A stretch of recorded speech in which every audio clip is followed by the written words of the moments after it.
Good morning.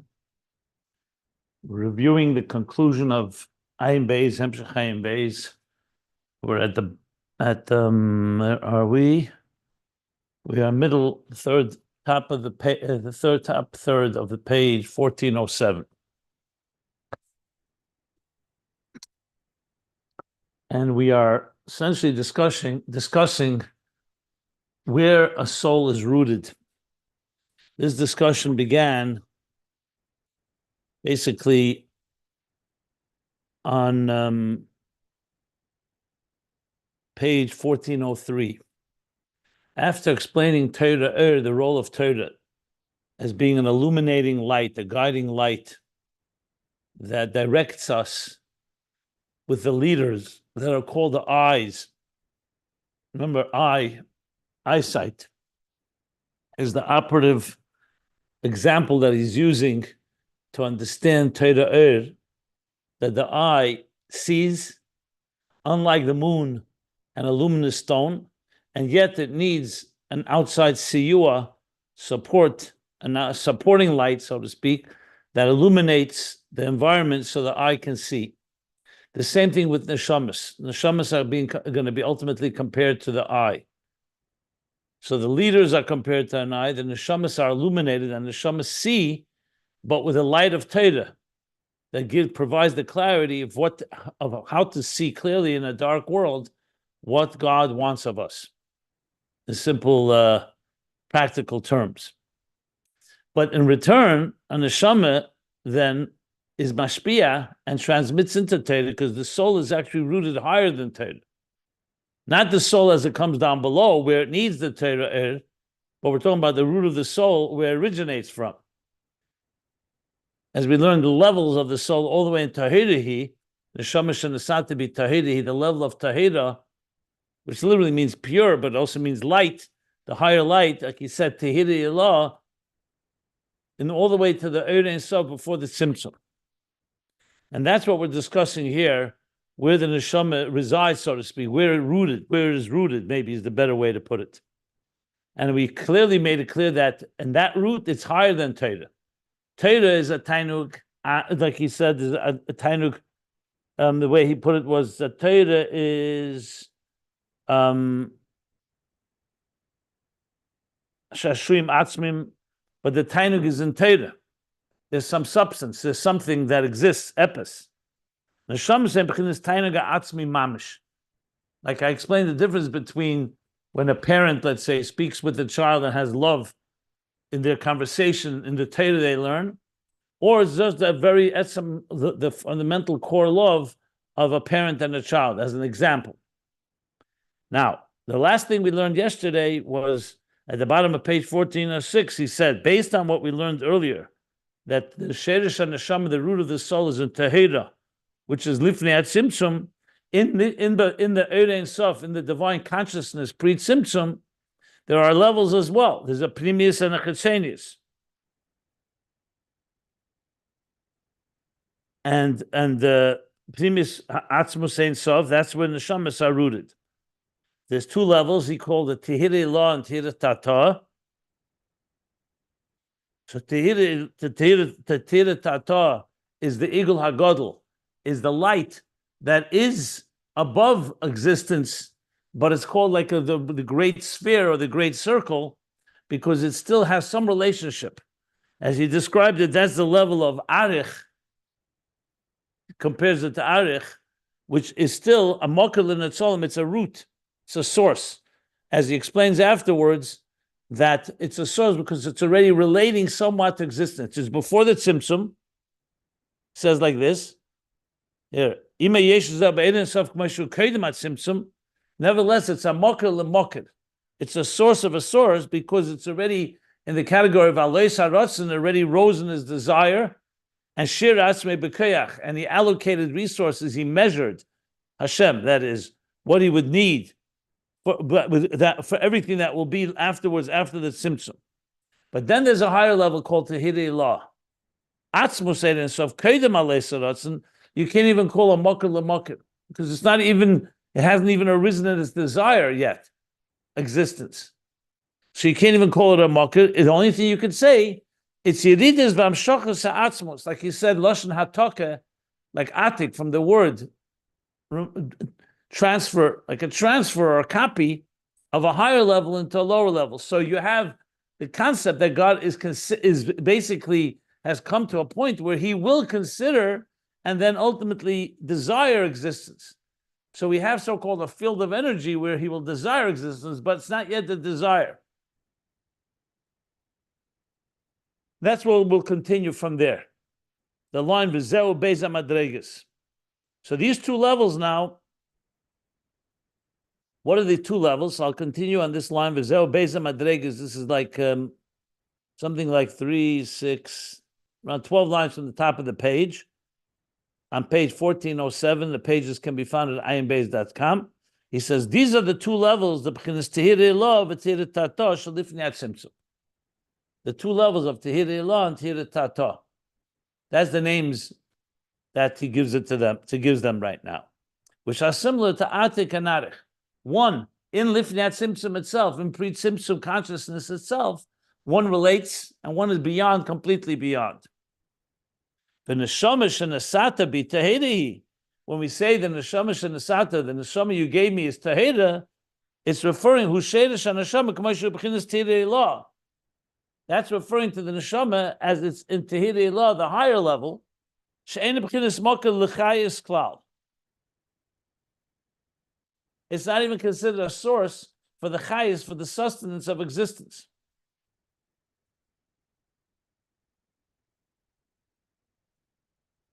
So here we see where neshamas are rooted, all the way in those highest levels. So essentially, it would be like this. The Mishnah says in Sanhedrin, why was human being created last? Because the special guest. God first you set the table, then you bring the special guest. The role of the human being, the crown jewel of creation, is to transform this world. The neshama is essentially an ambassador of the divine ambassador, like a child of God's, like he explains in Tanya chapter 2, that comes into this world to fulfill his purpose. Then God creates the world. The world is like he says right in the beginning of Chumash, and we learned it earlier, its whole existence is b'shvil ha'Torah, b'shvil Yisroel, Bereishis, Beis Reishis, as Rashi brings right in the beginning of Chumash, that we just read last week. So what do we have? That the existence is like a building that you build for your children. So if someone were to say to you, here, you built a beautiful mansion, in this case, the world. Is it an end in itself? No. The purpose is that neshama, I'm sending my neshamas from these highest levels into this world, into this building, to live there and transform it into become a divine dira b'tachtenim, a divine home. So where's the neshama rooted? The neshama is part of the etzem itself. It is of not atzmus itself, but it's atzmus. It is atzmus, like he says, tehirei lo, the ultimate purpose. Where are the world's existence rooted? After the tzimtzum, but where is it rooted? In tehirei tata, the eagle agadol, that's already all about it. He's already rose in his will to create existence. Neshamas precede existence, like the child precedes the home which God creates for it, with the father or the parent creates for it. Just to use that analogy. So there's the ultimate is the neshama shenasata b'tahirihi, tehirei lo, which is not even a mokal l'chayis klal. And now he explains, v'zeu inyan, and this is the inyan when we say Yisroel olu b'machshava. That's the expression. That Yisroel, Israel, and the Neshamas Yisroel, olu arose in his thought. What does that mean? All of existence arose in God's thought. Everything comes from first God thinking, then speaking, and then create, and by in that process creating. So what does it mean? Yisroel olu b'machshava. So we learned earlier that the world was created. There are two things that precede the world: Kodmu, which is Torah and Yisroel, and that itself, Yisroel is the highest. So what's olu b'machshava? So he says, "V'zeu Yisroel olu b'machshava." The Beis b'chinas hanal, because he's now explaining what this means, that they rose in thought.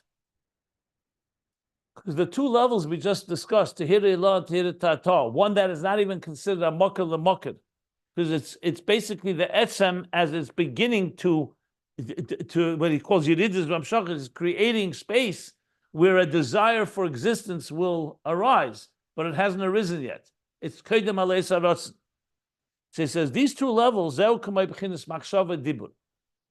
So now he's giving another example to explain these two levels. V'satiri lo tiri tata, Kedem Alei Saratzen,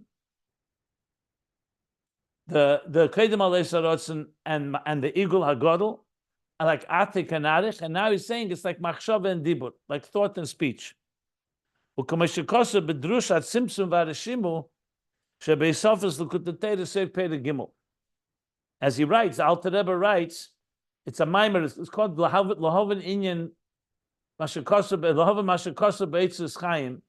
This is in L'Kutei Teira b'Chukoisei and the Heisofis at the end of Vayikra. In L'Kutei Teira, there's a very famous classic mimer from the Alter Rebbe.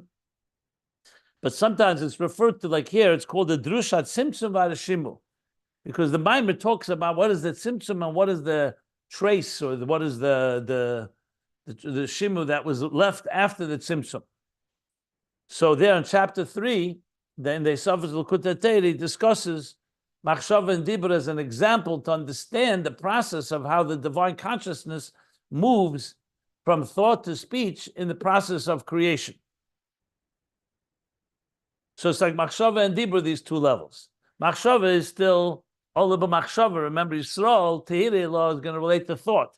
Dibur means he's already speaking, and meaning relating to another. So even though the other isn't there yet, but Dibur and Machshava Lifnei Simsim itself is like the difference between Tehillah law and Tehillah Tata.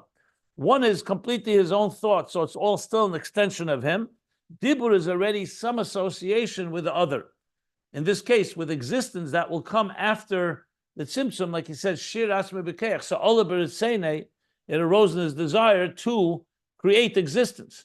Machshava, Yisroel Olam Machshava is referring to a level before and beyond that, as I just gave the example. When you build a home for your child arises in your thought before the home does. The home is a means that where the child will come to live and transform that world into a home for God. But the neshamas itself are rooted higher than that. So that's machshava and dibur. Now he says like this. In another place, elsewhere it's explained that these two levels is giving now another context, another parallel. Shazel Beis B'chinas Ayin. So if you may recall, we learned the end of volume 2, and also later, a few times he mentioned that there's 3 levels in general. Yesh, Ayin, Yesh. Yesh Amiti is Atzmus, the source, the God himself. Yesh HaNivra is the creation. And then there's an Ayin Be'emtza, which is a type of interface. Ayin means like a void, a vacuum. It's a level of bittul. It's not the Yesh HaMiti, it's not the Yesh HaNivra. Then he said that Ayin itself breaks into 2. Explained that the Ayin itself breaks into 2. We'll talk about this later as well in Ayin Beis. Close to the end, he talks about these 2 levels of Ayin. What is it? One is the Ayin of the Yesh HaMiti. So its purpose is simply being a level of oir that's completely bottled to the Yesh HaMiti. So it's not the Yesh, but it's carrying so-called the intentions or the purpose, the personality of the Yesh HaMiti, if you wish. The Ayin of the Yesh HaNivra is already the Ayin Eliki, the divine energy that's already being tailored to create and sustain and vivify existence. So it's called the Ayin of the Yesh HaNivra. So he's going to say now that Tehillah law, Tehillah Tato, that we're talking about elsewhere, it's explained that these are the 2 levels of Ayin. Ayin Amiti, which he refers to means the Ayin of the Yesh HaMiti. The Ayin Amiti that's just a carrier, if you wish, a channel of the Yesh HaMiti. But Ayin Shala Yesh, and the Ayin of the Yesh HaNivra, which is the lower level of Ayin. So he's not explaining the connection. He's just saying that elsewhere it's explained that way. So we have more context here in order to understand the deeper, the whole significance of all of this. But bottom line, you see here that it's all interface related. All this is interface related. In this context, neshamas would be the ayin of the yesh amiti, and existence would be, well, let's call it the level of Erein Sof before the Tzimtzum, Tehillah Tata, would be the ayin of the yesh nivra. So we have many different parallels here. Tehillah Tata, to go back, like Atik and Arich, Koyim Alei Sarotzen, the Igel HaGodel, Machshava and Dibur, and now the two levels of Ayin Amiti, Ayin of the Yesh Amiti, and Ayin of Yesh Nivra. But Ayin Mashakosov, he now refers us again to a Maimer and Tofresh Ayin Zayin, the Dibur Amasl Vayemer, the Einus Aticha Lekim Lepare, Ezras. Ezras is simply the words Tofresh Ayin Zayin in a different order of the letters. Now, just a few lines earlier, we also learned about Sena Urena Ezra. So far, two Mamorim from Tofresh Ayin Zayin that he cites here. Okay. Obviously, just looking there, we'll find more information on this topic. If you're interested, you can easily look there. So there we have the two levels. We know now where the neshamas are rooted. And we'll soon discuss at the end of the paragraph that this is how the neshamas are higher than Teda. But we didn't get there yet. Let me stop for a moment if anybody wants to ask anything. Then we'll continue.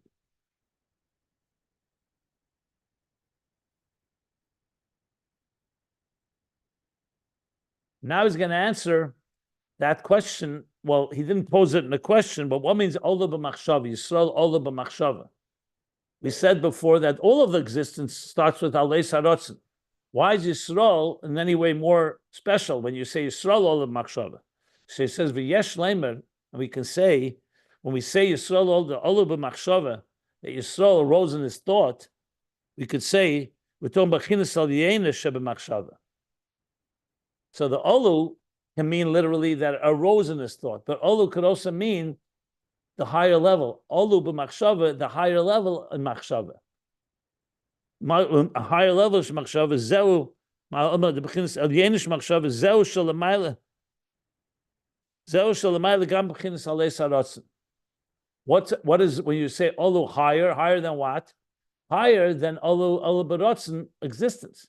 Because Tehillah Tata, the Igel HaGadol, Arich, as he compared Dibur, that's connected, or the Ayin of Yesh HaNivra, that's connected to existence, where God is already beginning to envision. It's not existence yet, but the artist or the creator is arising in his will. He wants to have existence. And furthermore, Vishir Asme B'Koyach, he even allocates and measures what resources will be needed for everything that will exist. That means someone's relating to building something. So it's still a lakus before the tzimtzum, but it's a lakus as it relates to existence. Relatively speaking, obviously. Whereas, like the Makif HaKlali, he called it before. Whereas Olav Machshava means higher than Alei Sarotzen. What we call Kedem Alei Sarotzen, before it arousing his desire to create, there's another higher level called Olav Machshava, El Yena Sheba Machshava, a higher level than the Alei Sarotzen of creation.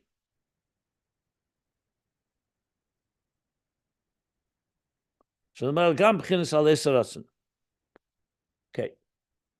Now, everything here is very brief, and the reason for that most likely is because the Rebbe Rashab is relying that we've already learned these topics earlier in Ayin Beis. He did discuss this much more at length, different places, and I can refer you if you'd like to earlier places. We're going to speak about them right now, actually. The bottom line is that he's being very compact here, very condensed. So, if necessary, I'll explain more. If anybody has any questions, I'll elaborate more. But I think it's so far pretty clear. You still have to obviously digest it and process it and fully integrate it. But the points I think have been established are pretty clear, these two levels. It's like you mentioned before. One second, he's going to go further and explain. Yeah, go ahead. Like you mentioned before, that when somebody wants to build a house for his son, the first thing that comes in his mind is his son. That's what the neshama is. the whole entire Biobat of Tainim and everything is for the neshama. Absolutely. That's what means the neshama is Bereshis, B'Shvil Yisrael. Whole of existence. Like he said, Tanai Hitna. You remember back a few pages back, he spoke about that God made a condition with existence that the neshamas would receive the Torah, and that's why he created the world. If they don't receive the Torah, they will return, he says, to Toyev Avoyu, to non-existence. We learned this earlier, a few pages earlier, at the bottom of, where was it? Yeah. Which means, but the neshamas are doing, this is what is the main thing. Yeah, exactly. Yeah, here on page 1402, middle of the page. Zel Amar Azal, Tanai Hitna Kosh Baruch my spirit im Yekam Yisrael's Teira Mutav, Teirosi Mutav. Now there it's neshamas with Torah. Now he's talking about neshamas, and we'll soon see how neshamas is even higher than Torah. Because remember, Torah also precedes existence, also Kodmila Elam. So Torah is also rooted higher than Alei Sarotzen. However, neshamas are even higher than that. Like he explained before, the Tainug Atzmi.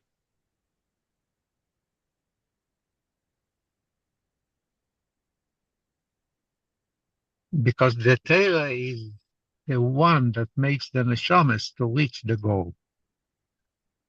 Yeah, and it's Shashuim Lefonov. It is God's fundamental wisdom and God's plan, the Torah. Okay, now he's going to go further in explaining this with another parallel. Like it says elsewhere, and the Mokem Acher, I see I wrote a note for myself to look back in volume 1, chapter 29. So there he speaks, she has Gimel Madregas Ba'oir, that in Oir Ein Sof itself, there are 3 levels. I know till now he's talking about 2. Tiri Lo, Tiri Tata. These 2 levels we're discussing. But it says elsewhere that there are 3 levels. He's going to say what they are. Ha'echad, Kamei Shekol Batzmusei. The way the Oir is encompassed in its source, in the Batzmusei, meaning in Atzmus. An example for that would be in the faculties of a person. It would be that we have a faculty, let's say the faculty of vision, or the faculty of hearing, or the faculty of intelligence. Chochmah, Bina, Das, Seichel. So there's the actual faculty as it's functioning. That's a koyach goli, it's called. A revealed faculty. When you're actually using your eyes, power koyach ha'ariyah. But that faculty is rooted in the soul, in what is called a koyachis nelomim, or koyach nelam. When you're not using your eyes are closed, or you're asleep. So where's the koyach of vision, the power of vision? It's in your soul. It's in your, it's there, and in a second you can just open your eyes and see. The same with other faculties. So it's called a koyach nelam. But then, even deeper, when you go into the very core of the soul, it's called, Yechida brings it in language, koyach hayuli ha'atzmi. You may recall we spoke about vision, that the limitations of vision, meaning that we can't see in the dark without an outside light, and we can only see limited distances, that's the koyach begoli, and even koyach hanelam. But koyach hayuli ha'atzmi has no limits. Because the koyach hayuli ha'atzmi is essentially the soul was endowed with faculties. And in that place, it's called koyach hayuli ha'atzmi. That's an example for the first level in Oyer, hakol batzmusei. So koyach nelam is also concealed, but it's not kol batzmusei. It already exists, but it's not revealed yet. And koyach goli is revealed. So you have 3 levels right there. First is koyach hayuli ha'atzmi. What's level 2? Habeis. Then it manifests in a general transmission. Klolis, not pratis. So now he's teaching us a level that's even higher than Kedem Alei Saratzin. Level 2 is Ein Sof, which is now in a state what he called before Atik. It's Kedem Alei Saratzin. You don't yet have the desire to build existence, but you have a state that's already not Kol Batzmusei, like the Koyach Yuli Atzmi. And Hagimel is Alei Saratzin. And the third is the actual level of Oir, where here you have that it's now arisen in his will. So let me put it in using the example I've been giving of someone who wants to build a home. So there's a state where you were born, we say, Chassidus brings Gemara, Ein Odom B'loi Bayis, or Ein Odom B'loi Karka. Bottom line is, a person to be complete needs to have a home. This also says, Ein Odom B'loi Isha. So we call that an asmizdik thing that God created us, that a human being, fundamentally at its core, we need a home. Can't live in the street. You can't be homeless. Now, when you're born, you don't feel that. It could be years and years till a person becomes even conscious that they want a home. And then after that can be a few more years until they actually go ahead and say, okay, now I'm going to build a home. So you see here 3 levels. That we're born with an innate desire for something, and it's not necessarily conscious at all. It's completely level 1. Second level, that we now are aware that we want to have it, but it doesn't mean you're going to do it right now. You know, at some point, a person, let's say, reaches maturity, 20 years old, 25 years old, and they say, you know what, time has come for me to settle down, to get married, and build a home.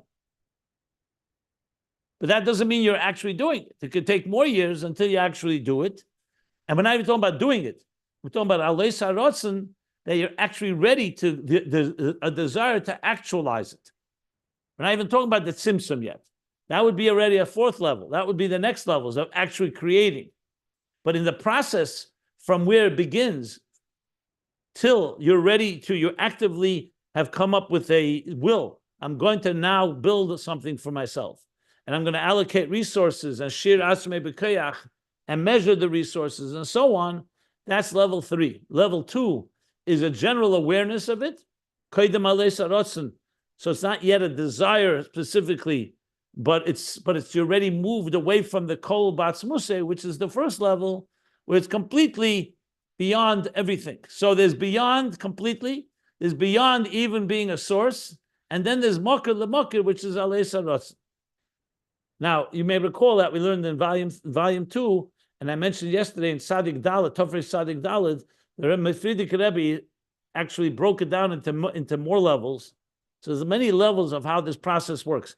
What is fascinating, essentially, what's going on here, he's talking about how something emerges from the deepest superconscious of a person, and even beyond superconscious, not just of a person, I'm talking even of God. Now, God didn't need to do it that way, but he wanted it to be in an organized fashion, a process. But here's essentially the process, how something emerges. Like someone will say, where did you suddenly get this passion for having a home, for getting married, for whatever it is that really drives you? So if you trace it, you can go back all the way to the Etzem HaNeshama that you may not be aware of. You're for sure not aware of. And from there, it travels through these levels. Generally speaking, 3 levels. So to sum up again, Kol batzmusei the Oir, like Koyach Yuli Atzmi, how it comes in Ashachar Klolis, that's Kedem Alei Saratzin and the Alei Saratzin. The Hein Gimel Madreges, and these 3 levels have a name. Yochid, the Yochid, Echad, the Kadman. So we find different expressions sometimes in explaining, calling God, sometimes you call God Yochid, singular, exclusive, Echad, one, and Kadman means the first, preceding everything. So Kadman right away tells you it's already relating. When you say Kadman, it's like saying Reish. It's a Kadman to something that comes after it. Echad is oneness, and a Yochid is exclusivity, total singularity. This we also discussed. If you want more on this, go back to 1285. Page 1285, he spoke about these 3 levels. of Yochid, Echad, and Kadmon, if I recall correctly. I'm looking. Yeah. It's also in that chapter 29 that he previously referenced. Yeah, that's correct. That's correct. Page Mem Ches, if anybody wants to look. Yeah, in the new edition or in the previous edition? The previous one. Okay. Good.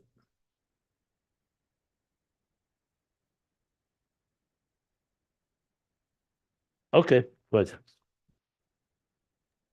I was Any just questions? looking for Let me stop again for any looking for the questions. prior. Sorry. Sorry. Does anybody want to ask anything? Any comments, questions? Well, I wanted to ask. So Kadmon is higher than Yochid or lower? Lower. Yochid is the first level. Echad is the level 2. And Kadmon is like Alei Sarotzen. Yochid is the highest. I wanted to ask, and you can pass on this, and maybe we can talk about it after the recording or whatever. You can say it's not worth going there, but I'll ask anyways. This is an extremely high level of the Seder Ishtalshalos, right? It's a very, very high. I would call it even before Seder Ishtalshalos, because that begins after the Tzimtzum. Okay, thank you.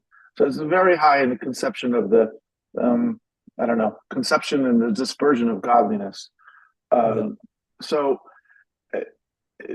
to flip it up to the other end of the pashtus, the tachlis of it, what can we, what would be a chassidus applied understanding of what can we make of this for ourselves? I mean, certainly we're seeing the origins of why we're here, but it's so high, it's so ethereal that I'm just trying to understand what can I make of this. I mean, yes, it's good to know in general, like how does this all happen? But can you to retrace my steps that far back to to understand not even a thought in my parents' mind, but that my parents' mind was predisposed to think about me. What can I make of that? Well, I already answered that yesterday. You were at the class yesterday, right? Yes. I even though I didn't call Chassidus applied, but I said the following, and I'll say it again. And that is, firstly, a few things. Number one, the Chassidus is showing us that our connection to God is not just to the God that relates to existence, meaning after the Tzimtzum, which would make total sense. And frankly, before Chassidus Chabad, traditional mainstream Judaism basically said, our relationship with God is a limited version of godliness. It's only God as He relates to us, but not God as He relates to Himself. So firstly, it demonstrates the level of unity that we are connected all the way in the highest levels. So it's not like you could say, okay, everything I do in my life, God is happy with and definitely wants us to do it. And that's why we were created and we're fulfilling the purpose. But there's core levels of God are completely removed and unrelated to our work. Whereas based on this, it's telling us that it's like, no, your Father cares about you in the deepest levels within His own intimate soul. I'm just using Father as a metaphor here. Like the Father, even in His core soul, not just as He relates to us, but as He relates to Himself. What that means in Aveda, I explained as well, would mean that, so number one, in the level of interface, it goes all the way back to that level. The example I gave is in the relationships. You may not fully ever appreciate and understand, let's say, the relationship with someone you deeply love, your spouse, your child. At the end of the day, there's a certain, call it mystery, if you wish, mystique to another person. Can you really connect to their essence? You definitely can connect on deep levels, on intimate levels, spiritually and physically and emotionally and so on, psychologically. But the question is, how connected am I really with my soulmate? So if you use our marriage, human marriage, as a metaphor or as a manifestation of the divine marriage, meaning us and God, like my Matan Torah chasana, we can conclude that from this whole idea that your relationship, even with someone even with something that you may not fully understand with your koiches, like your seichel, your midas, but there's a connection that ultimately goes all the way to the core, even if it's not conscious, even if you're not aware of it. I mentioned the other day the example of a parent and a child. When they learn Torah together, so the love is a love atzmi, but still it's around Torah, it's around their discussion. You're enjoying having a meaningful conversation with your biological extension, your child. But then there's a core love that either is there even when you're asleep, and even when you're not even thinking about it. Core essence, your connection to your child, and I went from spouse to child, but the same idea, is there even if there's nothing conscious about it. Meaning it's going all the way, what he calls here, all the way in these highest levels. And so when you say Neshamas Yisroel are Ola b'machshava, Yisroel Ola b'machshava, you're saying that our connection is on that level. Now, how that spells out in Avodah, well, many ways. Firstly, you could talk about the concept that no matter what happens in your life, you're always connected to God. Even if things don't work out, even if there's setbacks, even if you're transgressed. The very idea, he doesn't speak about Shuvah here for many reasons, but the idea that we can always connect Moshe Rabbeinu, you're coming from Yom Kippur and Simchas Torah, that Moshe Rabbeinu was able to reach God on that level to forgive the people for the gravest sin of all, which is idolatry, a sin you're supposed to die for, total betrayal of the Jewish people against God, meaning he went into the etzem. So it's also a level that you reach, you can access and get tremendous hope that no matter what is going on conscious levels, and super conscious levels even, there's a fundamental connection all the way to the beginning of it all. So therefore, neshamas, as they come in this world, are not just rooted where the world is rooted, like I said, but like a child that's rooted in the etzem of the father. And then there are many other implications that you can, I'm sure, once you derive. Yes. No. Once I take the principles I just shared, yes, I think you can then apply that in many ways. That was beautiful. Thank you, Rabbi. Wow. Thank you. That was really, really awesome. Really beautiful. Okay, thank you. It's extremely encouraging. Just a brief 10-second response, because sometimes you don't feel so close to the Abish, especially if you're not concentrating or whatever. God forbid if you made a mistake, you necessarily disconnected. That's mamish the nature of sin. Nevertheless, what you just said is an inspiration to say you can't give up on the matter even if you make a mistake, because you have this fundamental tie to God that transcends everything, and that it's not in his very nature to ever want to be disconnected from us. We may do that to our relationship with him because of our behavior, but it's just like it's like a parent and a child. A parent never gives up on their child. Not only if you make a mistake, even if you did on purpose. Even deliberate, yeah. Yeah, Bezadim. Yeah. Anyways, thank you. That was really phenomenal. Thank you very much. Good. Okay. Now back to the neshamas. So remember, keep in mind, nefesh, ruach, neshama, chai, yechida. We talked tahirihi is the levels all the way up to yechida, and we'll soon learn even higher. And but tahirihi. Ata baros, ata yitzata, ata nefachta, like we learned, is bri yitzirasiya, nefesh, ruach, neshama, ruach, nefesh. So so that, for example, on Yom Kippur, say tzumish shel yom hachaper, the etzem of the day forgives, atones, because the connection of Yechida, the fifth prayer, Ne'ilah, corresponding to Yechida, on this highest level. Throughout the year, we reach generally 3 levels: Nefesh, Ruach, Neshama, Ma'ariv, or Shachris, Mincha, Ma'ariv. And Shabbos and Yontif, you have the 4th Achaya Musaf, additional 4th prayer, just to contextualize this a bit. Now, before we go to the next piece, let me just say this is just a short reminder. If you remember, this all began on page top of page 1406, which is a critical piece. The Eitz Chaim, I want to just refresh ourselves and then go further where we're going to explain now where neshamas come from. So if you recall, just go back. I'm reading the language in Eitz Chaim, line 2 on page 1406. So he said like this. And Eitz Chaim, Shamar Mapeh goes, Yesh nitzutz koten ma'oid, shu b'chinas elikus. There's this very small spark that's pure elikus, meaning it's not an additional entity like a creation of a stone or a vegetable or a animal. It's a elikus mamish. Nimshech madrega achrena shebebeireh. Where's that coming from? The lowest level in the creator. So there's the Beira himself, that's Atzmus. But the Atzmus, in a sense, I don't have the right word in English because I don't want to use the word emanate because that's already Atzilus.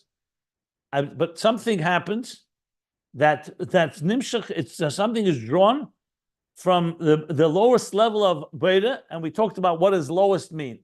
He's soon going to explain because it's not all of Atzmus, but it's still a very core piece of it, if you can call it that. And that nitzutz is still that hasn't yet become a neshama. He doesn't say neshama. He just says a nitzutz katem ma'id from the Beira. That nitzutz mislabeshes b'koyach nitzutz echad nivra. It manifests. It's enclosed. So that spark is now moving to the next step. It's enclosed in the koyach nitzutz echad, the power of a spark. A nivra, not Beira. This is called a created entity. Now, created here does not mean created like Bri, Yetzir, Asiya, creation as in creation of other creatures, but compared to the Beira, something has happened here. So this is, and this level of the Nitzutz Echad Nivra, which he called Shehi Neshama Daka B'Ma'id, I'm skipping the parentheses. This is the Neshama Daka B'Ma'id Ma'id. Very, very refined, subtle, sublime level, neshama, called Hanikra Yechida, which is called Yechida. So Yechida itself is coming from what? From Yochid, as we're going to learn shortly, from the Beira. So the Nitzutz Echad of the Bechinas Achrein of the Beira manifests within the Nitzutz Echad Nivra, which is called Yechida. And it's a neshama Daka Moed Moed. And then ובניצת זה, הנקרא יחידה, יש בו שורשי דלת בחינס. עד כאן לשני. The Eitz Chaim concludes, and in this one spark, called the Nitzut Echad Nivra of Yechida, encompasses and includes all the 4 lower levels, Chaya, Neshama, Ruach, Nefesh.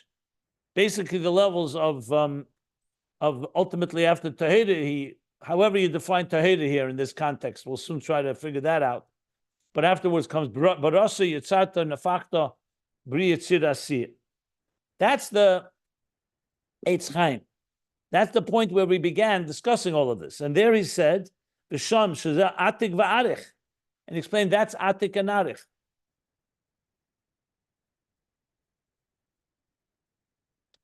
Arich is the level of the soul as it encompasses the 4 levels below it. In this context, it would be Aleis HaRotzen, the lowest level, Kadman, that connects and relates to existence before the Tzimtzum itself. And Atik would be Yechid itself, like he says, Tachteina Shebemaitzil, which is the lowest level of the Maitzil, which connects to the Tachteina Shebebeira, the Nitzutz Echad Beira that manifests in the Nitzutz Echad Nivra. That's what he said on this page. And then when he goes further, before we continue learning here, he says like this: the Torah is rooted in Chitzeni Yisak, is more in Arich. Later he'll show that the Primus HaTorah is rooted even higher. But Neshamas, B'chinas Anitzah, the Neshamas Shalamayla B'chinas Yechida, she B'chinas Arich. So here he says clearly that Yechida is Arich, but he means Yechida as it relates to the 4 lower levels. And the Nitzus Neshama itself is coming from a higher place, from the Nitzus Echad Beira, that manifests into Yechida. Like he says, that's higher than Torah. That's what we learned on the previous page. And then he went on to explain the deeper levels of Torah, but ultimately neshamas are the highest level. Now we're going back, and it's coming all, is like circling back to the original point and explaining now. We'll go back now to Yochid, Echad, Kadman. So we talked about Tehiri La, Tehiri Tata, the three levels in Oir, Kol Batzmusei, Kedem Alei Sarotzen, and which is the second level. And the third is Alei Sarotzen, as we just learned. So now he's going to say, V'yesh Leimer. I'm ready to continue now. I'm reading on the text where we're up to. After Yochid Echad Kadman, we'll continue reading V'yesh Leimer, the B'chinas Nitzutz Cotton. Now he's going back. We could say, this is a Yesh Leimer from the Rebbe Rashab, so it's his Chiddush, so to speak, that the small spark, Shenimshem B'chinas Achrena Shebebeira, remember the small spark, Nitzutz Echad Nivra, which is the Yechida, the Nitzutz Cotton, that comes from Achrena Shebebeira, that the lower level of the Beira. Hainu Mebchinas Yochid Shalamayla Mebchinas Yechida, means that's a level of Yochid that's higher than Yechida. So he's now associating the Nitzutz Echad Beira that manifests into the Nitzutz Echad Nivra, which is called Yechida, that's the level of Yochid. So we see from that the Yechida of the Neshama is rooted even a higher level in Yochid. So he doesn't say that Yechida is Echad, and then the next level would be Kadman, but he does say clearly that the Nitzutz Echad is the level of Yechida that's high, the Yochid that's higher than Yechida. That's what he adds here. But you can't really understand this line if you don't go back to the previous page where he put it all, where he discussed it. That is time in more connected to detail. Nitzutz Echad Boire. The Neshama is not part of the Nitzutz Echad Nivra, but Nitzutz Echad Boire. Hold on. The Nitzutz Echad Nivra, he said clearly, is the Nitzutz Echad Boire is mislabeshes b'koyach Nitzutz Echad Nivra. They're not disconnected. But right now he said that the Yochid is the Nitzutz Echad Boire, and this which is the source for Yechida, which is the Nitzutz Echad Nivra. Yeah, so that means that it is before, it's higher than the Mislabeshes. He just said Yochid Shalamayla B'chinas Yechida, correct. Right.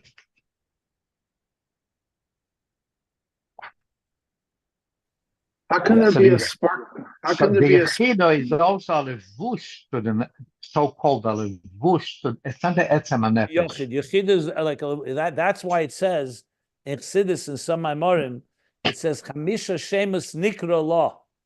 Yechida, Yochid, Yechida, Chaya, Neshama Ruach Nefesh.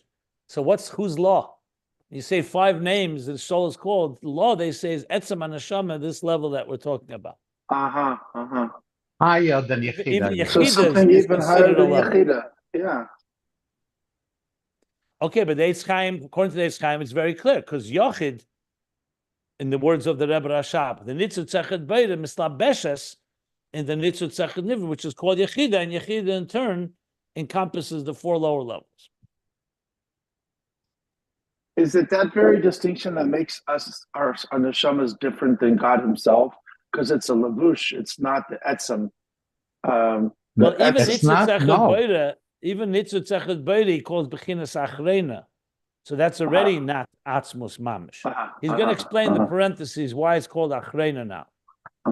But it's Nitzutz Echad Boire. I don't know if you could call it a lavush. This is the neshama. I didn't call that a lavush. That's not a lavush. Yechida is a lavush. Yeah. We're not talking about lavush, but we're not. But it's also, but it's called Achrena, not full. It's not even chelik elakah. Chelik doesn't say elakah. Doesn't say neshama is elakah mamish. It says chelik elakah mamish. Yeah, but a chelik, we explain always on the rasag that this is the whole. Yeah, but a chelik is still, but it's still not called the whole thing. As much as ashatefes, chelik, etzem kashatefes bechelke, tetefes bekule. Yeah. But it's still, a neshama is not God. Let's put it this way. It's godliness. And it's as close, it doesn't have any other, it's not like has an independent identity. Like we talk about Ur, which is not on this level, let's say, but Ur. Oir doesn't have anything but expressing godliness, but it's still ultimately there is a source for the Yochid too. There's also a source for, in other words, the nitzutz echad beira is still nitzutz kat meid shebechin saluk nitzutz kat meid shebechin salukus shenimshach medrega achrena shebebeira. So you really, if you really think about it, there's beira, there's the madrega achrena shebebeira, there's a nitzutz that's nimshach from there. It's still called nitzutz beira. I don't know, Reb Simon. It's like And then there's the nitzutz mistabeshes in the nitzutz echad nivra, which is called Yechida. So you have here, right here, I see, if you really break it down, I see 4 levels actually. Beira, bechinas achrena shebebeira, and that's nimshach in nitzutz kotem ma'ed, which is elikus. 3 and 4. That nitzutz is mislabeshes in the nitzutz echad nivra, which is called Yechida. Okay. I think that the chelik ima chelik brio achroino, it's like the ben in the way that it is b'moyach ha'av. Kodim shenayla the ben. It's apart from the av. So the neshama is a tail from the. It's not. It's okay. Are you saying what I'm saying, or are you saying something different? No. I think that you said that chelik achroin shebebiri is already not atzmos. I think that it is atzmos, but it is like the ben is mushrash in the av. Before the ben is born, but the way that the av thinks, like you said before, with a house and a son, a neshama is of course atzmos is atzmos, but a neshama is the only way you can really understand it, to be honest, is if you compare it to something else. That's the neshama. What about another creation? Take the creation of the angels, malachim, or the creation of lower levels of existence. That's where that's how you can ultimately understand it. What's the difference in neshama and all other entities? So then, yes, like the sun comes from the etzem moyach ha'av. He doesn't bring that here, so I don't want to bring it either. But it's very clear that it is coming clearly from the nitzutz echad beira that he calls. That's mislabeshes nitzutz echad nivra.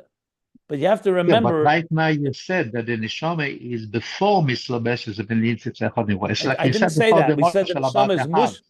No, the way I would phrase it is this: the neshama is called Yechida and all the levels of a neshama. Where is that rooted? Yechida is rooted in Yochid, what he calls Yochid, which is a nitzutz echad beira, which is nimshach from bechinas achrena shebebeira. That's the way I would use the words. As soon as you change those words, you're getting into, it's a very subtle thing, and I'm being very precise, exactly as the Maimer says it. He does not say a neshama is beira. He says the neshama, in the highest level of Yechida, mislabeshes to the nitzutz echad beira, which comes from the bechinas achrena shebebeira. That's what he says. What you said before. Now, that's very different than everything else in existence, because everything else in existence is not rooted. It's rooted, obviously, Atzmos creates everything, but it doesn't have that personality of the nitzutz echad beira, which is manifest in the nitzutz echad nivra. But a neshama itself is already a manifestation of an entity. Where it's rooted is what we're discussing here. You said before the mashal from person wants a house. I just explained it. I don't want to get into semantics here. I just explained the words he's using here. I didn't add anything. I'm using the Eitz Chaim. The Eitz Chaim says these words. There's a nitzutz echad beira. He says clear, nitzutz kot ma'it shebechinas elikus.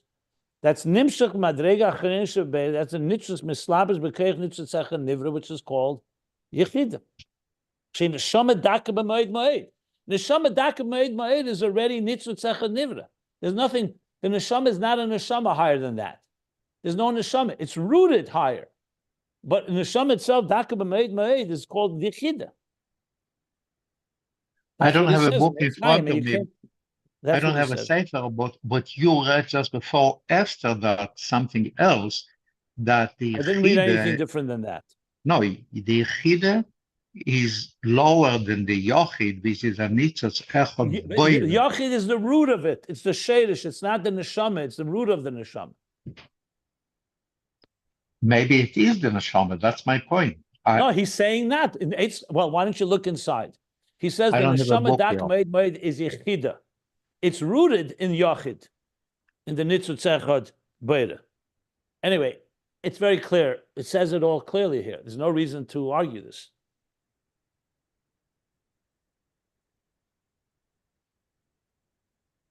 Okay, I was going to go through the parentheses, but I think we got to go slower. So I'm going to stop here before the parentheses. He's going to explain the next piece. He's going to explain what means achreina shebebeda, and he's going to bring more language to understand these higher levels. Now, remember, I want to avoid mechanical the conversations here. This is not a engineering of the engine of a car or something, where you're going to find locations of different screws and bolts. These are very, very subtle levels. You're talking here the highest levels. And to really wrap your head around it, you have to ask yourself, what does this exactly mean? I mean, everything comes from God. Every stone, every fiber of existence, every cell comes from God, from Atzmos. There's no other creator. So you have to understand what tak is the difference between a created entity and a neshama. So I've been giving examples of a child, of us fulfilling the mission. But above all, you have to remember, neshama is carrying, so to speak, a godliness within it that gives it the capacity to change the world. A stone cannot change itself or the world around it. Neither can a tree, and neither can an animal. A neshama can, because it has a godly personality to it. We say that the neshama was created, but selam elikim. You don't say that about any other creation. In all the 6 days of creation, that word is not used. Not light, and not the rukia, the heaven, the firmament, and not vegetation, and not the luminaries, the sun and the moon and the stars, and not the birds and the animals and the fish, and all other creations on existence. It's only the human that we say tselem elikim. Now, he doesn't use the word tselem elikim here. So I also want to be careful because I'm not sure what level that exactly would mean. But generally speaking, the same idea. The neshama has something that is in the image of God. Now, God doesn't have an image, but God manifests in a level where he wants to impart to another entity, in this case, a neshama, a piece of himself, so to speak. More than just a creation of himself. So it's not just an artist creating art, but a piece of the artist exists within the human, within the soul, within the neshama. The Eitz Chaim spells it out as in the words nitzutz. That's why the Eitz Chaim is so vital. Every letter, every word. Nitzutz echad beira, which comes from the b'chinas achreina shebebeira, which manifests in the nitzutz echad nivra, which is the neshama daka moed moed, which is called Yechida. So that is the key to understanding this. Now, the next section is going to explain it even further, but the key thing is to come to understand it conceptually rather than technically. It's not about neshama is here and everything else is here. It's a conceptual, so-called, I don't want to use the word superiority, but a conceptual uniqueness that the neshama has that he's really trying to explain here. But we'll stop here before the parentheses. And any other questions? I wonder if this discussion, and maybe I don't want to get ahead of ourselves, but it seems like, and maybe one of the reasons why you're drilling down this fairly intensely, the second time we're reading it, but you're still going into it in exquisite detail, is that this relates to the Indian of the Yechudim, Yechud Tata and Yechud Ila, but specifically Yechud Ila, that are to reconnect with God, to understand that everything is God. There's just an exclusive oneness, and that's the purpose, is to bring that oneness to reveal that oneness in this world. So, in order to really make that really happen, then we have to trace our neshamas all the way back to the source. Would you say that that's a fair this is groundwork for the inyan of the two Yechidim, and then the Yechidim of the Yechidim, the ultimate Yechid. Well, I would put it this way.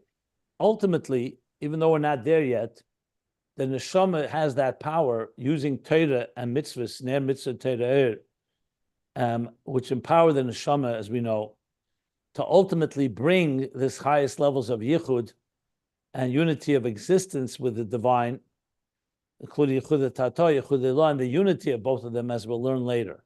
So yes, correct to say that the neshama, being that it's rooted in such high levels, and as again, using Torah and mitzvah as well, has the power to affect the animal soul, as we shall learn. After these bonus of Shema, as he explains in the Maimer, so correct, the neshama will have that power and will in some way be able to transform the world with these highest levels of yichud. What needs to be understood, even after L'asad Lave, in the future, when the world is a complete dir b'tachtenim, is there still a difference between the neshama and the existence?